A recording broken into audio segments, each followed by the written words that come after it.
आज भगवती जानकी समस्या में पड़ गई कि इक्ष्वाकु वंश का यह इतना विलक्षण वीर कभी समस्याओं को समस्याएं नहीं समझता था। भाई के वचन से जो आग में कूद जाता था, 14 वर्ष तक निद्रा का परित्याग करके जिसने राम सीता की सेवा करी, यह आज कुमार रो क्यों रहा है? इतने में अपने हाथों से गंगा का जल लिया, लक्ष्मण के मुख को धोया और कहा कि हे वीर, रो क्यों रहे हो? तब कहने लगे कि हे आर्य, भगवान राम के वचन मानने का कभी मेरे को दुख नहीं हुआ जो आज हो रहा है। अब मैं क्या करूं? मैं भाई के द्वारा पराधीन कर दिया गया। तब भगवती कहती है सीता की, हे रघुनंदन,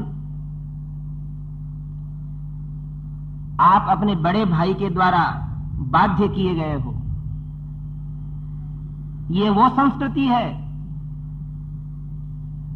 जिसमें परशुराम के पिता महाराज दमजग्नि ने कहा ऋषि जमदग्नि ने कि ए परशुराम, हां पिताजी। बोले तेरी मां का सिर काट दे। परशुराम ने मां का सिर काट दिया। लक्ष्मण, क्या इससे ज्यादा कठोर बात है क्या?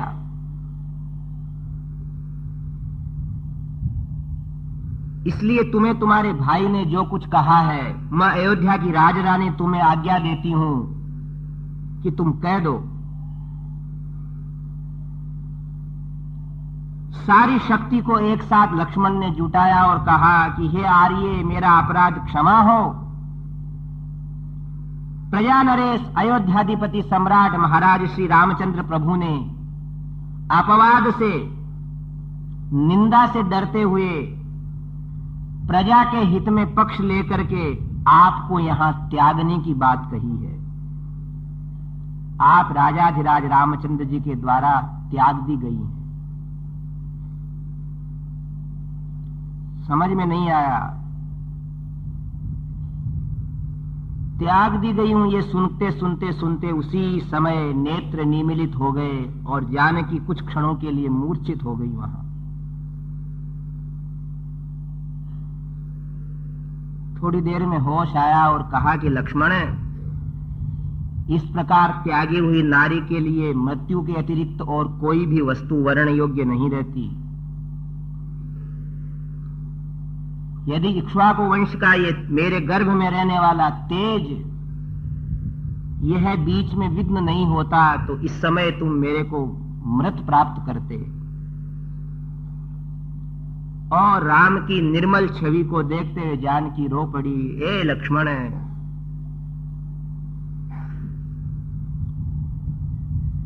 पूछना उनसे कि उनका त्यागना क्या न्याय संगत है? दूसरे क्षण कहती हैं जानकी कि मत पूछना, उनकी समस्याएं खुद की हैं। पर मैं जानती हूं कि राम मेरे को हृदय से नहीं त्याग सकते, इसलिए मैं मरूंगी नहीं। आपके कुल के दीपक को जन्म देकर के उसको कुशल बना करके फिर छोड़ दूंगी संसार। यदि मैं मर जाऊंगी तो मुझे पूर्ण विश्वास है कि अयोध्या का वंश समाप्त हो जाएगा। वो राम भी मेरे को त्याग चुके हैं, किंतु मेरे प्रेम को सम्मान देते हुए वो दूसरा विवाह नहीं करेंगे। मैं हूं और राम राम है। हम दोनों के इस घनिष्ठ संबंध को न तो अयोध्या के नागरिक समझ सकते, न भारत भूमि के लोग समझ सकते, हम तो हम ही समझ सकते हैं। दोनों थे हो, जमाना नहीं है। राम सीता तो राम सीता ही थे। पत्नियों में तो फिर भी अभी भी है न स्नेह की सुगंध आती है। पुरुष लोग तो पत्नी के स्नेह को थोड़े वर्षों में तिलांजलि दे देते हैं। और तो क्या, पत्नी दिवंगत हो गई, उसकी अर्थी निकल रही है, अभी उसको जलाया भी नहीं गया है, अभी उसकी देह में, मृत शरीर में चिता भी नहीं लगाई गई है कि लोग शुरू कर देते हैं कि इस लड़के का दूसरा विवाह वहां कर दें। ये संसार है। संकोच भी नहीं होता। और भगवती कहती है कि हे लक्ष्मण, मैं जानती हूं कि भगवान श्री राम मेरे अतिरिक्त किसी को अपना श्रेय नहीं दे सकेंगे। यदि मैं मर जाऊंगी तो इक्ष्वाकु वंश ही समाप्त हो जाएगा। एतदर्थ तुम जाओ। जब मैं त्याग दी गई तो मैं तो अयोध्या की तरफ मुख भी नहीं करना चाहती। कह करके वन की ओर प्रस्थान करने के लिए देवी तैयार हो गई और लक्ष्मण ने भी तुरंत अपने नाव के अंदर बैठ करके नदी पार करके रथ में बैठ गए। फिर इतने रोने लगे।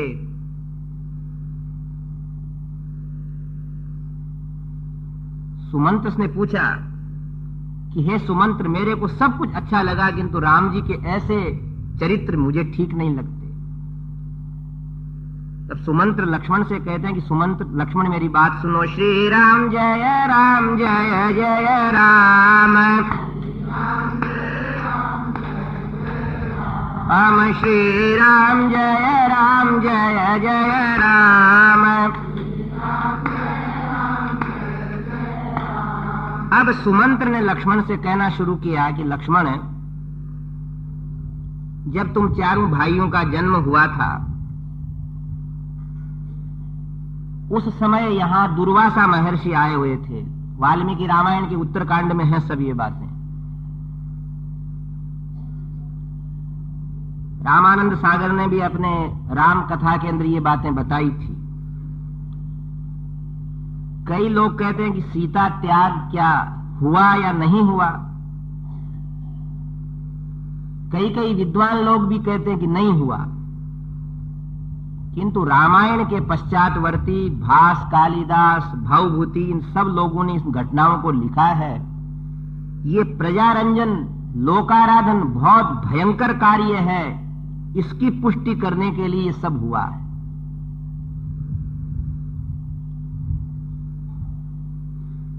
तो सुमंत्र ने क्या कहा लक्ष्मण से कि हे कुमार, तुम चारों भाई छोटे ही थे और दुर्वासा महर्षि अयोध्या के पास में आकर विराजमान हुए तो महाराज दशरथ एक दिन अपने रानियों को लेकर उनके दर्शन करने गए। तो गृहस्थ लोगों के भाई एक ही बात पूछने की रहती है कि हमारे बच्चे सुखी रहेंगे कि नहीं रहेंगे। महात्मा साधुओं के पास जाकर के पूछते हैं महाराज इनका भाग्य। सुमंत्र कहता है लक्ष्मण, राम जी की ओर देख करके महाराज दुर्वासा के भी आंसू आने लग गए कि दुनिया को शिक्षा देने के लिए ऐसा उत्तम चरित्र का व्यवहार प्रस्तुत करेंगे। पर महाराज दशरथ से कहा कि हे दशरथ जी, आपके ज्येष्ठ पुत्र के गुणों की तो कोई सीमा नहीं है, किंतु विधाता ने आपके बड़े पुत्र राम के भाग्य में सुख नहीं लिखा है। सुख दिया है लोगों को इनने। तो महाराज दशरथ ने पूछा कि महाराज क्या होगा इनके भविष्य में। का ये होगा कि इनको वन में रहना पड़ेगा और वन में रहने के पश्चात राजा बनने के बाद थोड़े ही दिनों में राजरानी सीता से इनका वियोग भी हो जाएगा। पूछा ऐसा क्यों होगा। तो कारण बताते हैं कि भगवान नारायण ने, भगवान विष्णु ने एक बार क्या किया, दैत्यों को मारते मारते मारते दैत्य लोग भृगुपत्नी की शरण में चले गए।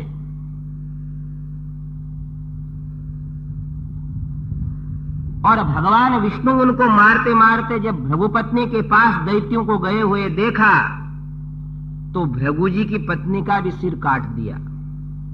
किनने? भगवान विष्णु ने। काव्य माता निषूदिता। विष्णु थे, आवेश में थे, दैत्यों को मारना था, उनका संकल्प था। और भृगु जी ने शाप दे दिया कि हे विष्णु, आपने मेरी पत्नी का वियोग करवा दिया, इसलिए मानव अवतार में, रामावतार में आपको भी अपने निर्दोष पत्नी का त्याग करके ये कष्ट उठाना पड़ेगा। इसलिए हे लक्ष्मण, ये विधाता के ऐसे ही लेख हैं, ये मान करके तुम जो है सुखी हो जाओ। सुमंत्र ने पूछा कि सीता ने तुमसे और भी कुछ कहा है? बोले कहा है। क्या कहा है? कि जब मैंने उनको त्यागने के समाचार कहे, दुखी होकर के एक बार तो उनके आंखों में आंसू आए, मूर्छित हुए, और बाद में उन्होंने राम जी को संदेश देने को कहा है। बोले क्या संदेश कहा है? कि उन्हीं को कहेंगे। झट पहुंचे। कोई कहते हैं ना, कौशल्या सुमित्रा केकई ने किसी ने रोका नहीं राम जी को। रोका क्या, वो थी नहीं कोई वहां, वो तो यज्ञ में गई हुई थी। शायद रोकने की चेष्टाएं करती। रो रो करके राम जी को पूछा भी कौशल्या जी ने, तुमने क्या किया ये? पर पूछने का साहस नहीं हो सकता। भगवान राम की सभा के अंदर लक्ष्मण प्रस्तुत हुए। लक्ष्मण से कहा राम जी ने, सीता का त्याग हो गया, हो गया। क्या कहा देवी जानकी ने? उनने आपसे एक प्रार्थना करवाई है। क्या? कि हे रघुनंदन, मेरे त्याग के पश्चात, मेरे वियोग में आपको दुख उत्पन्न होगा और उस समय अयोध्या के नागरिकों के ऊपर आपको क्रोध आएगा। पर देवी जानकी ने प्रार्थना करवाई है कि जैसे राम, लक्ष्मण और शत्रुघ्न के प्रति प्रेम रखते हो, ऐसे अयोध्या के नागरिकों से हमेशा प्रेम रखना, इनका पालन करना। यही उनकी आपसे बड़ी प्रार्थना थी। जनक सुता जग जननी जानकी, अतिशय प्रिय करुणा निधान की। जनक सुता जग जननी जानकी, इसलिए जगत जननी कहते हैं कि महान कलंक का, अपयश का टीका देने वाले लोगों के प्रति भी अपने स्वाभाविक वात्सल्य को न्यून नहीं होने दिया। सीता वन में रह रही हैं, राम राजघराने में रह रहे हैं। कितना राम जी को ओलम्मा मिला होगा, क्या महाराज जनक ने कहा होगा, क्या मिथिला के नागरिकों ने कहा होगा। वो राम की करुण कथाएं अलग हैं। इधर जब भगवती जानकी वह वन के अंदर थोड़ी दूर तो चली,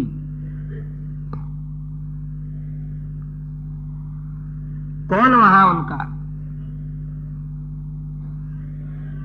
पिता के यहां भी नहीं जा सकती, मृत्यु का वर्ण भी नहीं कर सकती। भाई बंधुओं की तरह आंसू बहाते हुए पक्षी चल रहे हैं, मृग बानर चल रहे हैं, और आखिर थक करके एक जगह बैठ करके श्री राम जय जय राम, श्री राम। एक जगह बैठ करके जब भगवती जानकी को दुख के अंदर अनाथ जैसी स्थिति का आभास हुआ, करुण क्रंदन करने लगी, तब सारा वन मानो रोने लगा है। उसी समय महर्षि वाल्मीकि वहां अपने आश्रम के अंदर बैठे बैठे जानकी के रुदन को सुनकर के विह्वल हो उठे।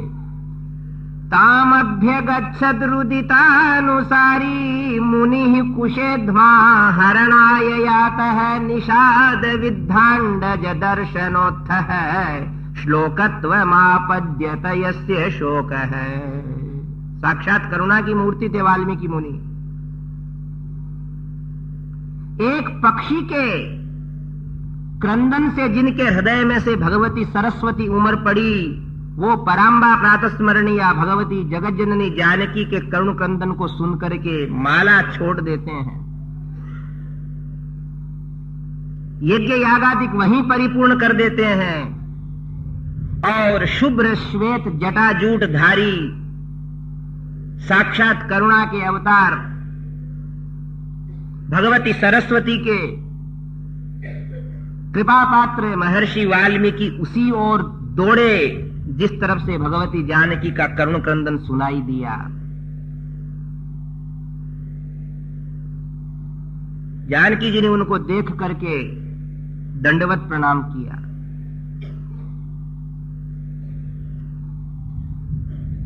महर्षि भगवान सूर्य को देख करके कहते हैं, विधाता की ओर देख करके कहते हैं, वज्रादपि कठोराणि मृदूनि कुसुमादपि लोकोत्तराणाम चेतांसी को ही विज्ञातुमर्हसि। वज्रादपि कठोराणि, कि लोकोत्तर पुरुषों का हृदय वज्र से भी कठोर होता है। प्रजा के प्रेम में रोने वाले श्री राम की क्या जानकी प्रजा नहीं है, क्या पत्नी नहीं है? किंतु इनका त्याग करते समय रघुनंदन का चित्त वज्र से ही कठोर हो गया। मृदुनि कुसुमादपि, इन लोकोत्तर पुरुषों का चित्त पुष्प से भी कोमल होता है, वज्र से भी कठोर होता है। इनको कौन जान सकता है?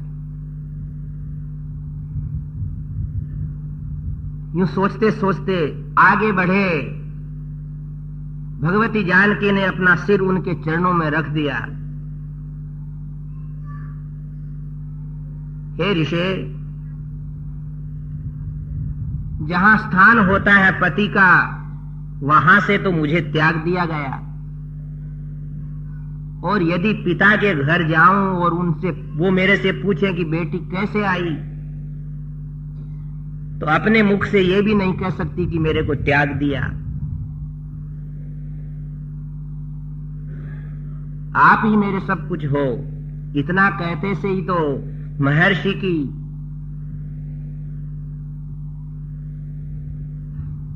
भावनाएं भगवती जानकी के प्रति महाराज जनक जैसे पितृ स्वभाव वाली हो गई, और कहा कि बेटी, ऋषि पत्नियां रहती हैं यहां तुम्हारा सब पालन पोषण होगा। आप अपने पुत्रों को जन्म देना, उनके सारे संस्कार होंगे। तुम ऐसा समझो कि महर्षि महाराज जनक की ही गोद में आ गई हो। ऐसा कह करके भगवती जानकी को महर्षि वाल्मीकि अपने आश्रम के अंदर ले जाते हैं। कल तक जो राजरानी थी, अयोध्या के भवन के अंदर विराजमान रहती थी, आज महर्षि वाल्मीकि के आश्रम के अंदर रह रही हैं। श्री राम जय राम, जय जय राम। हम श्री राम जय राम, जय जय राम। श्री राम जय राम, जय जय राम। हम श्री राम जय राम, जय जय राम। और समय के ऊपर भगवती जानकी के दो बालक जन्म लेते हैं। कुशीलवौ तु धर्मज्ञौ राजपुत्रौ यशस्विनौ भ्रातरौ स्वर संपन्नौ ददर्शाश्रमवासिनौ। कई लोग कहते हैं कि नहीं, एक बेटा हुआ। गांव में सुना हमने बचपन में, फिर दो कैसे हो गए? वाल्मीकि मुनि को बड़ी चिंता थी। एक दिन भगवती जानकी पानी लेने के लिए गई और बालक भी दौड़ता दौड़ता उनके साथ चला गया। महर्षि ने सोचा बालक कहीं चला गया, तो उनने कुशा के फूंक दी तो एक और हो गया। एक साथ में था, एक ऋषि ने जन्म दे दिया ऐसे दिव्य शक्ति से। ऐसा नहीं, युग्म थे, दो ही पुत्र, कुश बड़े और लव छोटा। वन में जन्म लिया है। राजपुत्रों ने वन की शोभा बढ़ाई है। मनस्वी कार्यार्थी गणयति दुखम न च सुखम। मनस्वी लोग जैसा जीवन विधाता ढाल देता उसको स्वीकार करते हैं। अनेकों अनेकों अलंकारों से सुसज्जित रहने वाली भगवती जानकी एक वस्त्र पहने हुए, जिनने अलंकार भी निकाल दिए हैं, अपने दोनों बालकों को लेकर के वन के अंदर जाकर के लकड़ियों को बीनती है और गट्ठर उठा करके पुत्रों के माथे पे रख देती कि बेटाओं चलो। आंसू आते हैं तो एक साथ पल्लू से पूंछ लेती है। जिनकी सेवा में सहस्त्र सहस्त्र दास दासी खड़े रहते थे, उन राम के पुत्र वन के अंदर लकड़ी बीन रहे हैं, रसोई बना रहे हैं, कंडे इकट्ठे कर रहे हैं, पर तेज क्षात्र है, आवाज मधुर है। सुबह सुबह स्नान करके वेद घोष करते हैं तो ऋषि बालकों से भी उनकी आवाज और तीव्र हो जाती है। बोलिए वेद भगवान की। महर्षि वाल्मीकि के सारे शिष्य उन कुश और लव को वेद का गान करते हुए जब देखते हैं तो सोचते हैं कि साक्षात ये गंधर्व लोक से आए हुए कोई गंधर्व है या सूर्य चंद्र है। सब चुप हो जाते। महर्षि कहते क्या बात है?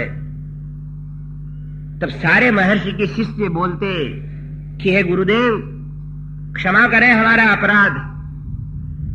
हम जब इन दोनों बालकों के साथ बोलते हैं तो मालूम पड़ता है कि हम विघ्नकारी सिद्ध हो रहे हैं। हम तो सब श्रोता बन जाएंगे, बोलने वाले तो ये दो ही कुमार हैं जो अच्छे बोलते हैं। भगवती जानकी विराजमान है, महर्षि वाल्मीकि विराजमान है, और कुश और लव अपने सुंदर कंठ से जब वहां वेद घोष करते हैं तो सारे देवता भी आकाश से पुष्प वृष्टि करते हैं। इधर महर्षि ने रामायण बना लिया। पाठ्ये गेये च मधुरम प्रमाणैः स्त्रीभिरन्वितं जातिभिः सप्तभिर्युक्तं तंत्री लय समन्वितम्। ऐसा सुंदर रामायण है। चरितम रघुनाथस्य शतकोटि प्रविस्तरम एकैकम अक्षरम पुंसाम महापातक नाशनम तदुपगत समास संधि योगम सममधुरोपनतार्थ वाक्य बद्धम रघुवर चरितम मुनि प्रणीतम दश शिरसश्च वधम निशामयध्वम्।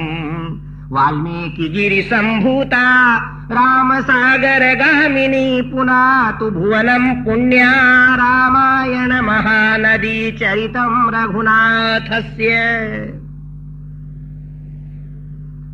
अनंत कोटि ब्रह्मांड नायक मर्यादा पुरुषोत्तम राजाधिराज भगवान रामभद्र प्रभु का सैकड़ों करोड़ श्लोकों में विरचित चरित्र जो तीनों लोकों में व्याप्त है। 24,000 श्लोकों के अंदर रामायण के रूप में वाल्मीकि मुनि ने विरचित कर दिया। बालकांड, अयोध्या कांड, अरण्य कांड, किष्किंधा कांड, सुंदर कांड, युद्ध कांड। बालकांड, अयोध्या कांड, अरण्य कांड, किष्किंधा कांड, सुंदर कांड और लंका कांड, युद्ध कांड बोलते हैं।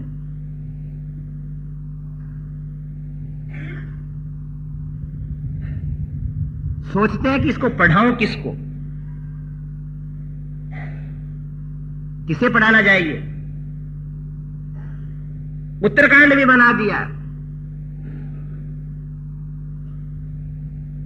तब सोचते हैं कि ये राम जी का चरित्र और ये राम जी के ही बेटे, इनको सिखा देता हूं। तब सारी की सारी रामायण महर्षि वाल्मीकि ने कुश और लव को पढ़ा दी। वीणा के ऊपर गाते वो। संस्कृत का महान काव्य, परवर्ती समस्त कवियों के लिए आधारभूत काव्य।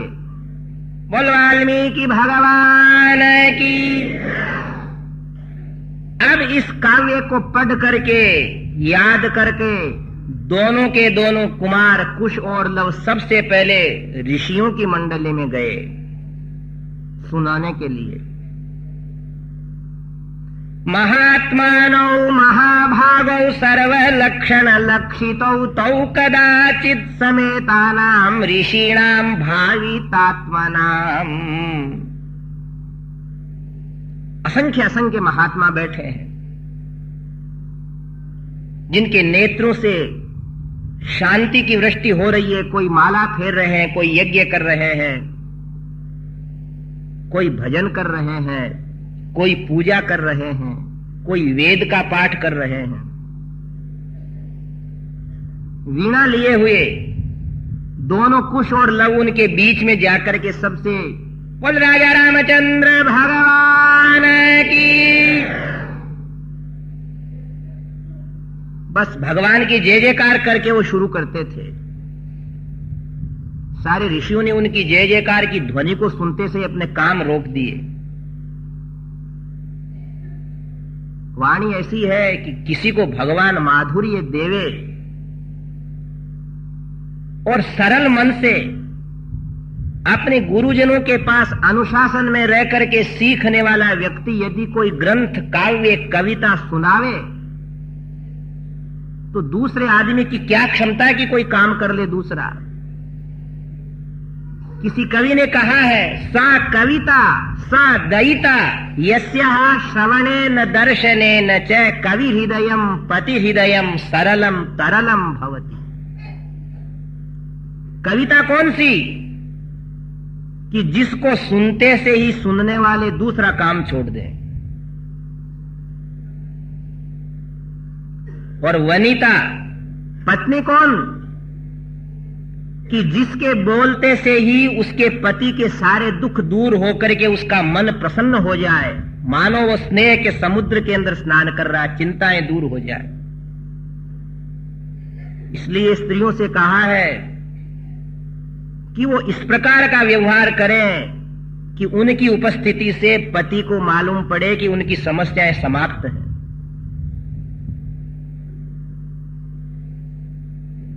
महर्षि वाल्मीकि विरचित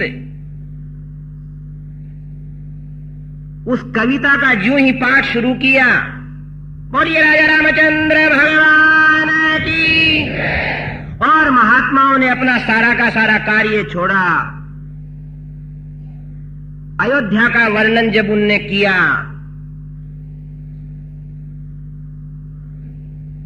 राम जी के जन्म का वर्णन किया, विश्वामित्र जी के साथ जाने की बातें जब उनने शुरू की, दंडकारण्य के अंदर भगवान राम अनेक अनेक महात्माओं के द्वारा सत्कृत किए हुए प्रार्थना किए जा रहे हैं, तब तो ऋषि महात्मा बोलते हैं, बोल राजाधिराज रामचंद्र भगवान। ये वृत्तांत परिपूर्ण हो चुका था, किंतु ऐसा लगा महात्माओं को कि उनके सामने सब कुछ दिख रहा है। मानो दंडकारण्य के अंदर ही हम हैं और भगवान राम हमारे सामने ही हैं, और हम भगवान राम के चरणों के अंदर मानो बैठे हैं और वो प्रतिज्ञा कर रहे हैं कि मैं सारे राक्षसों को मार दूंगा। अभिराम गुणा कर दाशरथे जग देख धनुर्धर धीर मते रघुनायक राम रमेश विभो वरदो भवदेव दया जलधे नीलांबुज श्यामल कोमलांगम सीता समारोपित वाम भागम पाणौ महासायक चारु चापम नमामि रामम रघुवंशनाथम।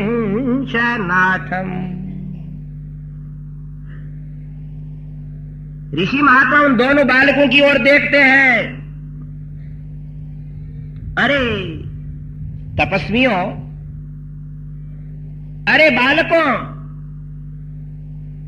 हमने आज तक जो पूजा पाठ की उसका फल ये मिला कि आप जैसे मधुर कंठ वाले बालकों से हमें राम कथा सुनने को मिली।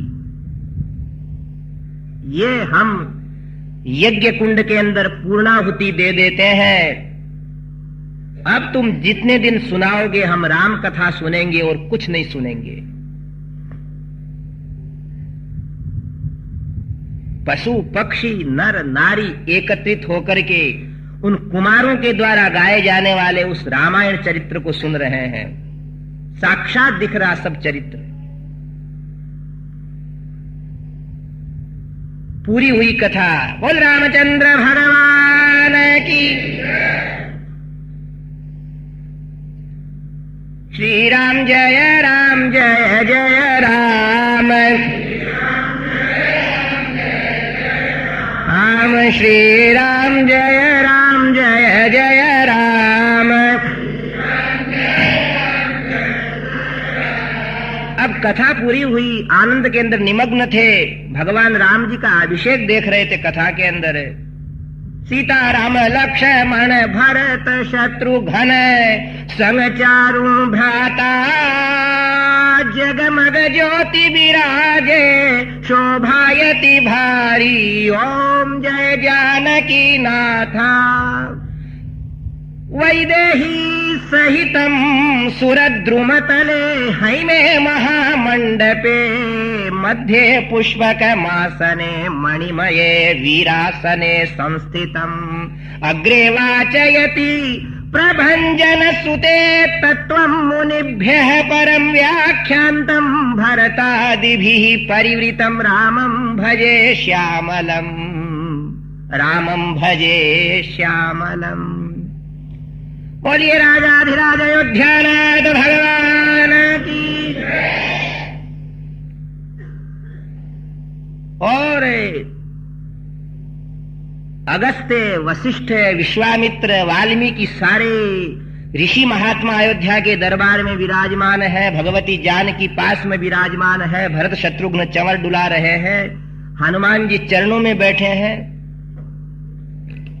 इस दृश्य के साथ ही जब जय जयकार कर दी कुश और लव ने, तब महात्माओं को मालूम पड़ा कि हम कथा सुन रहे थे। अभी तक तो ऐसा ही मालूम था कि हम साक्षात दर्शन कर रहे हैं। दोनों कुमार चरणों में झुक जाते हैं कि हमें हमारे गुरुजी के पास जाने की आज्ञा दो। अब हमारे गुरुजी ने यह ग्रंथ बनाया है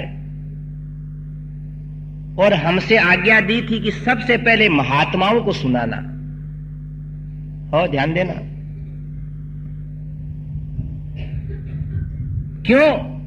क्यों सुनाना? कि महात्माओं के हृदय में भगवान से प्रेम करने की निर्मल बुद्धि रहती है। वो भगवान को मोल ले लेते हैं सबसे महंगा समझ करके।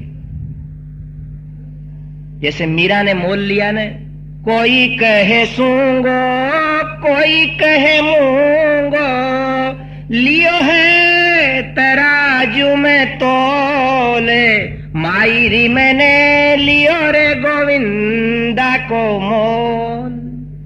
संसारी व्यक्ति तो भगवान से प्रेम करता है,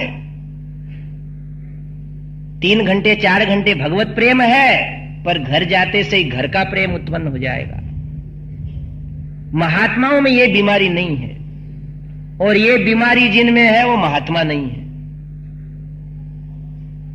वो दोनों कुमार रोते हुए कह रहे हैं कि हे ऋषियों, हमारे गुरुजी ने कहा था कि भगवान के प्रेमी व्यक्तियों को कथा सुनाना। पहले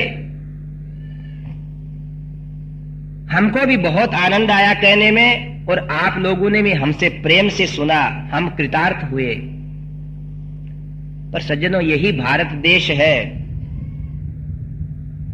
इसकी महिमा विचित्र है कि प्रसन्नता कुछ देकर प्रकट करते हैं। ध्यान देना हो। प्रीत है कश्चिन मुनिस्ताभ्याम संस्थित है कलशं ददौ। एक महात्मा ने बुलाए दोनों कुमारों को, और पास के अंदर एक कमंडलू था, कलश। उनसे कहा कि हे बेटाओं, ये कलश ले जाओ तुम। उनने कहा महाराज, हम कोई ऐसे याचक थोड़े हैं। बोले तुम याचक नहीं हो, तुम तो वाल्मीकि के परम ओजस्वी शिष्य हो, पर हमने कथा सुनी है, प्रसन्नता हुई है, तो प्रसन्नता कुछ देकर प्रकट करेंगे, खाली धन्यवाद नहीं हो। क्या था उन महात्माओं के पास? इसलिए सज्जनों कहते हैं कि कथा वार्ता में जाते समय पत्र पुष्प कुछ भी लेकर के ग्रंथ पे चढ़ा दिया जाता है, और कुछ नहीं हो तो प्रेम से हाथ जोड़ लिए जाते हैं। ऐसा नियम है। दूसरे महात्मा ने अपना वल्कल वस्त्र दे दिया, तीसरे महात्मा ने यज्ञोपवीत दे दी, जो कुछ है सो दे रहे हैं। चौथे महात्मा क्या करते हैं, यज्ञ करने के लिए लकड़ी का भारा आया हुआ था वो दे दिया। पांचवें महात्मा चटाई दे देते हैं, छठे महात्मा एक कुल्हाड़ी दे देते हैं, सातवें महात्मा एक गेरवा कपड़ा दे देते हैं, आठवें महात्मा के पास जटाजूट बांधने की एक डोरी थी वो दे दी, जिसके पास था कुछ दे दिया। कुमार रो पड़े कि देखो इन लोगों का कितना भगवत प्रेम है, कि देकर के व्यक्त कर रहे हैं। एक ऐसे महात्मा थे कि जिनके पास कुछ नहीं थे, दिगंबर थे। उन्होंने हाथ खड़े करके कहा कि एक कुमारों, हम तुमको आशीर्वाद देते हैं कि गाते गाते तुम्हारा कभी भी गला खराब नहीं होवे, तुम भगवान की जय जयकार करते रहो। बोल रामचंद्र भगवान की। ऐसे आज मंगल भेंट ली सब लोगों ने,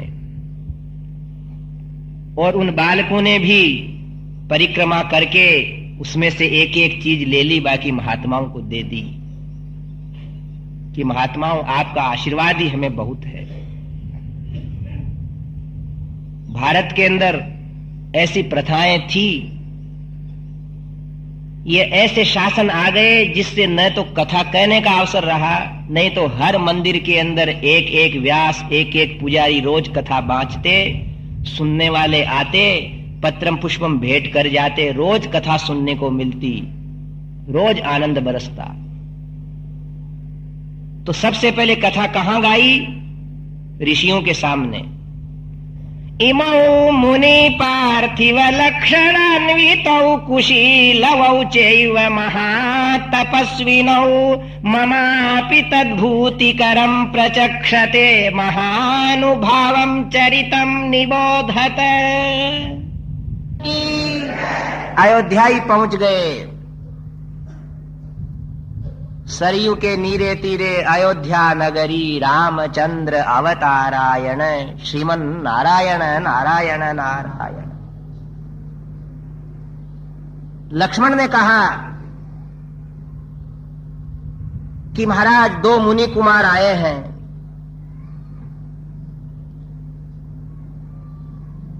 और आपकी सभा के अंदर आपके ही गुणानुवाद गाना चाहते हैं। बुलाए गए।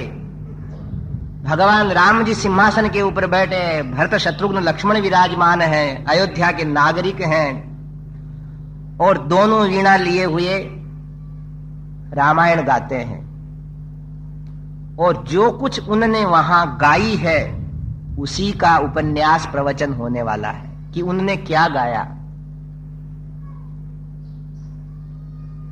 ततस्तुतौ रामवच प्रचोदितौ अगायतां मार्ग विधान संपदा स चापि रामः परिषद्गतः शनैर्बुभूषया सक्तमना बभूव। देखो, अब आप रामायण सुनना प्रारंभ कर दोगे। अभी तक आपको भूमिका बताई थी कि वाल्मीकि कैसे बने, रामायण की रचना कैसे हुई, कुश और लव ने रामायण कैसे पढ़ी। अब वाल्मीकि ने क्या लिखा सो अब प्रारंभ होगा। पर गा कहां रहे हैं? राम जी की सभा में। सुन कौन रहा है? राम। गा कौन रहे हैं? राम जी के ही पुत्र। प्रेरणा कौन दे रहे हैं? भगवान श्री राम ही। इसलिए रामायण इस भाव से गाना चाहिए कि हमारे माता पिता भगवान राम ही तो सुन रहे हैं, और हम उनकी प्रेरणा से उनको ही सुना रहे हैं। जैसे गोस्वामी जी ने कहा है ना, मेरे तो एक राम सिया जजमान। किसको सुनाते हैं? बोले भगवान को। माता रामो मत पिता रामचंद्र है, स्वामी रामो मत सखा रामचंद्र है, सर्वस्वं में रामचंद्रो दयालुरे, नान्यम जाने नैव जाने न जाने। भरत शत्रुघ्न लक्ष्मण सुन रहे हैं, सारी प्रजा बैठी है और वीणा की ध्वनि शुरू हुई वहां। बोलिए अयोध्या राज भगवान की, चरितम रघुनाथस्य शतकोटि प्रविस्तरम एकैकमक्षरम पुंसाम महापातक नाशनम। रामाय रामभद्राय रामचंद्राय वेधसे, रघुनाथाय नाथाय सीतायाः पतये नमः। बीच बीच में दोनों कुमार प्रणाम करते हैं भगवान राम को और ऐसा कहते हैं कि राम लक्ष्मण भरत शत्रुघ्न सब भूल गए कि हम कहां बैठे हैं, अपने ही चरित्र को सुंदरता से सुन रहे हैं। सर्वा पूर्वम इयम येषाम आसीत कृत्स्ना वसुंधरा, प्रजापति मुपादाय नृपाणाम जयशालिनाम। सर्वा पूर्वम इयम येषाम, अब वर्णन हो रहा रामायण का। कुश और लव गा रहे हैं। आप रोज अब 9 दिन में यही सुनना कि कुश और लव के द्वारा गाई हुई रामायण सुन रहे हैं, वाल्मीकि जी के द्वारा रची हुई है। क्या कह रहे हैं कि भगवान सूर्य से प्रकट होने वाले इस सूर्य वंश में सगर नाम के राजा हुए हैं, जिनके 60,000 बेटे हैं। उसके बाद में इक्ष्वाकु नाम के राजा हुए हैं। हे श्रोताओं,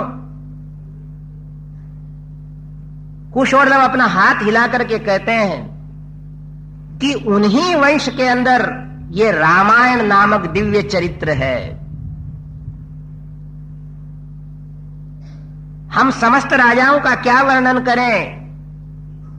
उन इक्ष्वाकु वंश के राजाओं की राजधानी अयोध्या नगरी है। वो अयोध्या नगरी कौशल नामक के प्रदेश में है। कौशलो नाम मुदित है, स्फीतो जनपद है, महान निविष्ट है, सरयू तीरे प्रभूत धन धान्यवान। ध्यान देना, आप बंबई के लोग हो, मंदिरों में जाते रहते हो, भगवान राम के लिए क्या बोलते हैं? मंगलम कौशलेंद्राय। जहां अयोध्या स्थित है उस प्रदेश को कौशल कहते हैं। ये भारत के प्राचीन प्रदेशों के नाम हैं। मरुस्थल, कौशल, मालव, अंग, बंग, कोंकण, ये नाम है। निविष्ट है सरयू तीरे, सरयू नदी उस कौशल प्रदेश में रहती है, इसलिए भगवान का नाम है कौशलेंद्र। मंगलम कौशलेंद्राय। कौशल प्रदेश, सरयू नदी, अयोध्या नाम नगरी, तत्रासी लोक विश्रुता मनुना मानवेंद्रेण, या पुरी निर्मिता स्वयं। अयोध्या नाम नगरी, जहां अयोध्या नामक नगरी है, लोक विश्रुता, समस्त लोकों के अंदर प्रसिद्ध है, जिसका सबसे पहले निर्माण करवाया है महाराज मनु ने। मनु महाराजा के द्वारा निर्माण की हुई है। देखो, हमारे भारत में परंपरा है कि हम भारतीय लोग कैसे जीवें, कैसे उठें, क्या प्रातः काल करें, क्या मध्याह्न में, क्या सोते समय। हमारे यहाँ परंपरा है कि इस प्रातः काल उठने के बाद अयोध्या मथुरा माया काशी कांची अवंतिका पुरी द्वारावती चैव सप्तैता मोक्षदायकाः। अगर हम इनका नाम लेते हैं जब तो समझना भारतीय हैं, और नहीं तो ये समझना कि भारत में पैदा हुए हैं, भारतीयता नहीं है। देखो जी, पोशाक बदल जावे पर दिल नहीं बदलना चाहिए। मेरा कुर्ता है जापानी है, फिर भी दिल हिंदुस्तानी, उसको मत बदलने दो। पर समस्या यह है कि अब दिल बदल गया, नहीं तो भारत के हर नर नारी अपनी परंपरा से, माता पिता से सीख लेते थे कि सुबह सुबह नहा धो करके क्या करना चाहिए। ठाकुर जी के सामने हाथ जोड़ करके अयोध्या, मथुरा, माया, काशी, कांची, अवंतिका, पुरी, द्वारावती चैव सप्तैता मोक्षदायिका, इन 7 पुरियों का स्मरण करते हैं। अब तो रात्रि के अंदर टीवी के अंदर कलकत्ता और बंबई, दिल्ली, मद्रास का टेम्परेचर बता देते हैं बस।